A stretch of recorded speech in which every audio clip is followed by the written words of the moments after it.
So hey guys, welcome to another Warframe video, and today I want to talk about one of my all-time favorite builds in the entire game, a good old Desecrate Nekros. This build is as good as it gets when it comes to farming, and I've been running some variation of it for the last, hell, I don't even know, 4 or 5 years, let's just say. The best thing about this build is how efficient yet simple it is. You go into a mission, you press a button, and for the rest of the mission you are damn near indestructible and you get 54% more loot. It doesn't get much better than that. The build does use some unconventional mods as well. It's basically one big combo that I will explain as we go through the mods. But to begin with, we're gonna slap on some aura iron corrosive projection for the armor reduction, but it really doesn't matter what you run here. The aura isn't going to help or hurt your farming in any way, shape or form. So run whatever you want. Then we're gonna slap on health conversion, which is a mod from Cephalon Cimeris, and what this does is it gives you 450 flat armor whenever you pick up a health orb, and it stacks up to 3 times. However, if you take damage, one of those stacks is going to be consumed after 3 seconds. The reason we use this is because Desecrate has a very high chance of spawning a health orb whenever you desecrate a corpse. So as soon as you turn on Desecrate, you're basically going to be at 3 stacks, giving you 1350 armor. And that, my dudes and dudettes, is a hell of a lot of armor, so it makes you really beefy, alright? Now we also need some health though, otherwise the armor isn't going to be of much use, so we're going to run Vitality in here as well. After that, we need to boost our range, so we're going to run Overextended, Stretch, and Cunning Drift. Though Cunning Drift is definitely not necessary, so if you want something else, like Prime Sure-Footed to be immune to knockdowns, you can do that as well. And the reason we bump up the range is to just reach all the corpses. Now after that, we use another somewhat unusual mod, and that is Equilibrium. Equilibrium makes it so that health orbs give you energy and energy orbs give you health. This, just like health conversion, is here because Desecrate has a very high chance of spawning health orbs, so if you put on Equilibrium,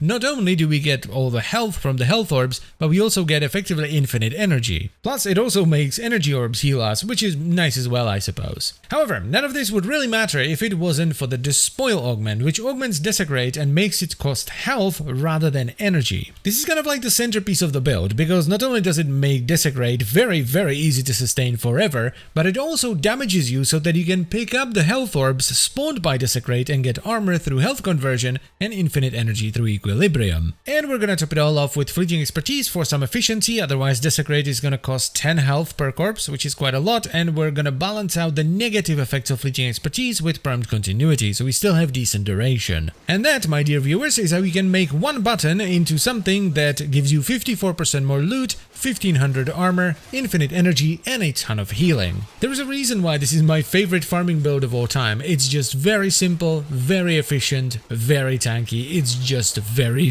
good. Now I made this particular version of the build to be used in both solo play but also squad play. This is why we have so much range, because if you're playing with a squad, people are going to be killing things all over the place, so you want to have as much range as possible to reach all the corpses. If you're only going to use this in solo play, there's no reason to have that much range, so you can take out something like Stretch and replace it with, I don't know, Shield of Shadows, which will make you even tankier if you use Shadows of the Dead. You can also subsume something onto the build, and it doesn't really matter what it is, just put on whatever you feel like putting on. However, subsume it over Soul Punch, Nekros' first ability. Don't touch Desecrate or Shadows of the Dead or Terrify, because they're all useful or required for the build to work. Shadows of the Dead is a great defensive ability, especially if you're running Shields of Shadows, so you split some of the damage you take into the shadows, and Terrify is just a nice crowd control ability. It's basically a panic button that fears all the enemies around you. But anyway, that's pretty much it for this build. If you don't have Nekros Prime, it works just fine on the standard Nekros. It doesn't really make that much of a difference, to be honest. And as always guys, I thank you very much for watching. I hope you've enjoyed the video and found it helpful, and I also hope you will give this build a try because it's really fun,